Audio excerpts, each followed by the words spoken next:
Hey, Sam. Thanks for doing this morning. The game plan you guys had on Sunday, how difficult is it to match direction plus distance plus hang time like you're able to do? It's definitely not easy, but it's something we work on often throughout the week, every week, whether the game plan is to hit him out of bounds or not hit him out of bounds. Always working to hit that perfect ball on the sidelines. If it doesn't go out of bounds, the hang time and the location have to be there. Obviously, if it goes out of bounds, it's kind of irrelevant the hang time wise. But it's a constant process. It's something I worked on all off season, knowing that's a lot of styles and directional sideline type. So it's not something I just worked on for a week. It's been in the works for really.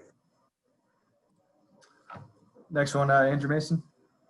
Hey, Sam, punting half your games at elevation this year. How have you seen the effects of that on your punting? And do you find that you kind of have to adjust going on the road, then coming back home and being at mile high again? No, not so much. It's always, you always hear that it makes a huge difference. You can hit bigger balls here and whatnot. Obviously, it comes into effect with certain style punts. The typical spiral type, turnover type punts, I don't notice much on that, just because the physics of it, the aerodynamics of balls spiraling, cutting through. Anyways, the end over end balls that will hit sometimes the pooch punts and field goals and kickoffs. You'll notice that the second punt I hit in the game there, that ball went 52. That might be a 48 or 49-yard ball at sea level. So that ball can make a difference, but for the most part, it's not something I usually game plan. Whether I'm at home or not at home. Ball type thing. Okay, next one, Nick Kosmatter. Yeah, Sam, when you go through a complete game and you're able to more or less neutralize a guy like Jakeem Grant, who is one of the most electric returners in the league right now, how good of a feeling do you come away with at the game, knowing that you never let him kind of have one to really have a chance on? It's a good feeling, but really at the end of the day, it's what I get paid to do. So it's they ask me to do something, whether it's a tough task or it's just whatever, part of the job. So it's a good feeling. I'm glad our game plan we executed and we got out of there limiting his touches. But really at the end of the day, it's my job. So if I don't get it done, it's more of a bad feeling than a good feeling when I actually do it. Next one, Zach Stevens. Hey, Sam, thanks for talking with us. Tom McManus earlier this year said that you were only one of a few punters in the league that could kick to the right. What is so tough and unique about being able to punt to the right? It's more of a consistency thing, I think, than anything. Is as a righty, your swing naturally comes across. So it's easy to have that inside drop that pulls it down the middle, or it's easy to keep the nose up and have it kind of cut right to left and fall middle. So it's just something technique-wise, you got to really stick that ball outside of the drop and swing straight through it to get that ball to turn over and stay right. So, for me, it's if I hit the ball I want to hit, it goes right.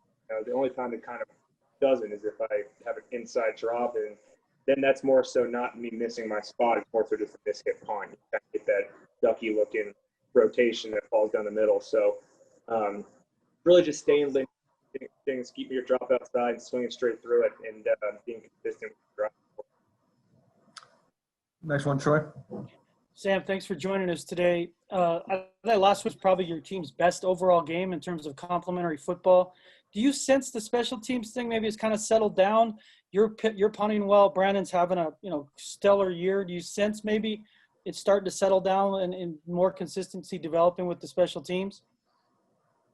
Yeah, I think every game is different, so it's hard to really pin one against the next. I'm punting from 20-yard line backed up, or the 2-yard line, or boosting. So it's really hard to compare games. It's just more so, me hitting the ball, and we all go out there and we're expecting me to hit, and then guys make. So it's a good feeling when together and we do play football like it was today. But at the end of the day, it's just a job, and Sunday everyone did. So it's a good feeling when together like that. Next one, Brandon. Sam, I guess I have two for you as it relates to your relationship with BMAC. Has that gone as smoothly as you thought it would, as the first part? And secondly, because you're friends with him and friends with Prater, and Matt hit a 59-yarder, I think, the other day, How has the conversations been about you guys giving BMAC the shot to go 60 or 60 plus? Because we know that he wants to not only go 60 plus, he wants to set the record.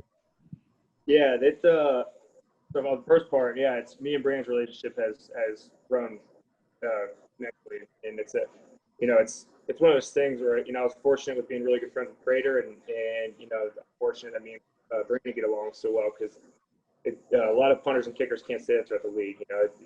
It's not everybody meshes, and when you spend as much time and our jobs depend on each other so much, it helps a lot when your personality drives as well. So that's been great. And as far as the Prater kick goes, yeah, it's kind of like a friendly. We joke about it with Prater even every week.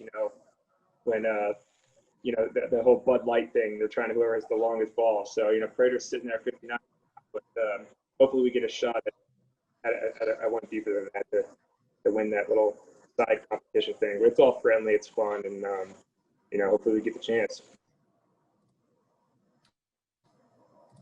I think the last one we got is Mike Kliss. Go ahead, Mike.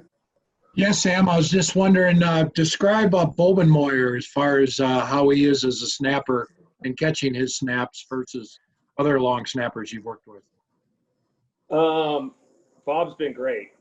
He's coming along great, especially as a rookie long snapper in this league. He shows up, he goes, and he cares, and his snaps are getting better and better every week. And it's great having an athlete like that at the position too, because it forces the other team to account for him coverage, and you got an extra almost gunner down there able to make plays. So I'm real proud of Bob, and he gets better and better every week, and seeing him turn into a pro quick. So it's nice. I'm proud of him and real happy Bob's doing a great job for us.